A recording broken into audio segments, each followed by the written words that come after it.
Back to behind the headlines. Republicans in the Missouri House are pushing another new bill to ban abortion with a constitutional amendment. This would replace Amendment 3, and Amendment 3, as you recall, made Missouri the first state to legalize abortion last November, as passed by voters. If the Republicans' bill passes today, it goes to the state Senate, then to the governor's desk. Anna Sperry with the Missouri Independent is back with us from Jefferson City and is following all of this and joins us now. Good to see you again, Anna. Good to see you too. Okay, Brian Seitz of Branson is handling this latest version. What is his argument and others for supporting this and pushing it? Yes, so I have spoken with Representative Seitz and a number of Republicans throughout session about what their plan is. Many of them have long grappled with the concept of exceptions. It was not that long ago, only 2019, that lawmakers passed what became the trigger ban that outlawed all abortions, with exceptions only for medical emergencies and the life of the mother. So this conversation about adding in exceptions, I think, really came to a head after Amendment 3 passed. Seitz is among the lawmakers who've said that Amendment 3 did send a message to them that voters want some exceptions included in an abortion ban. That's their argument. So in this bill, which might become a constitutional amendment, what would those exceptions be? Talk more about that. The only exception, in addition to medical emergencies, that is included is an exception for survivors of rape and incest up until 12 weeks gestation or the end of the first trimester. Representative Seitz and others have said that they believe life begins at conception. This, in a way, opposes their moral beliefs around abortion and life, but they have to be pragmatic. And Representative Seitz said this is what he believes and others believe is most likely to pass before voters. So how is this latest version different from the others that apparently started circulating not too long after the session got underway? We saw several pieces of legislation filed, many. I have not kept track of all of them because most of them did not move very far. But the last handful that we've really been paying attention to were all quite different from one another. But I would say this final version they've settled on in particular, most notably, does not include a police reporting requirement for survivors. Previous iterations had included that.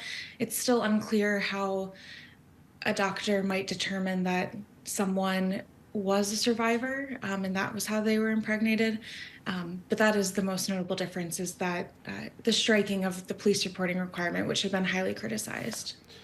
So do other Republicans think that Amendment 3 that voters approved was too broad or too ambiguous, or that voters didn't understand what they were voting for? That is what we hear across the board from Republicans. This is also why this proposed constitutional amendment is also looking to ban gender-affirming care for minors.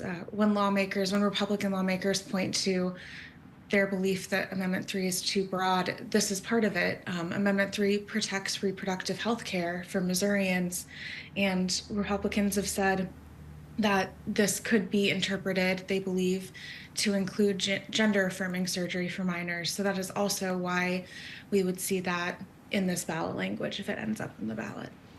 So across the aisle, what is the Democratic leadership's view of all of this? Yes, Democrats have been very straightforward. They believe this is an attempt to overturn the will of the people. They believe it's unnecessary. It's a waste of taxpayer time and money. They continue to say, the people have spoken. Amendment 3 did pass, and they are particularly frustrated that the ballot language for this proposed amendment does not specifically make clear that it is an abortion ban. The word ban is not in the ballot language. So right-to-life advocates and groups, no doubt, are all in for this? They are. Missouri Right to Life, in particular, has endorsed this proposal. They did not endorse one of the previous iterations, which I think caused some splintering among which amendment to move forward with. So this one has the backing of every anti-abortion group in the state. And I think that, of course, is significant in it moving forward. Can you update us on the lawsuits that have been filed to prevent more abortions, and also the ones that are aimed at Planned Parenthood to prevent them from prescribing abortion medication, mifepristone? Yes, there are several lawsuits floating around at the moment. Some filed by Planned Parenthood and the ACLU of Missouri, some filed by the Missouri Attorney General's office against Planned Parenthood. But as we know, many court cases are pretty slow to move. So not much has changed at the moment. Right now, procedural abortions remain legal and accessible through some Planned Parenthood clinics in the state, but medication abortions remain halted at this point. Before you go, Anna, could you give us a quick snapshot of the Born Alive bill? I believe that's over in the Senate. Is this sort of a backup of what the House is wanting to put through to get to the governor's desk? Yes, there is another piece of legislation. It's called the quote Born Alive Abortion Survivors Act, also filed by Representative Seitz. This is not a constitutional amendment. This is just a separate bill that they're hoping to push through as law. It is a bill that would require doctors, medical staff, give emergency care, treat any infant born alive during a failed abortion with the same protocol they would any child who is born. They say this is necessary as a safeguard if abortion is legal again in Missouri. Democrats and many physicians as well have really spoken up against this legislation, saying that abortions rarely fail at this point, that's something that happened decades ago, is very uncommon now, and that their fear is that it could affect palliative care for families that are in really difficult medical situations where they choose to end a non-viable pregnancy early, but might have the hope of holding their child in those perhaps 15 minutes of life that the child has. So it's not a constitutional amendment, but just another piece of abortion legislation among many that we're seeing move through the State House right now.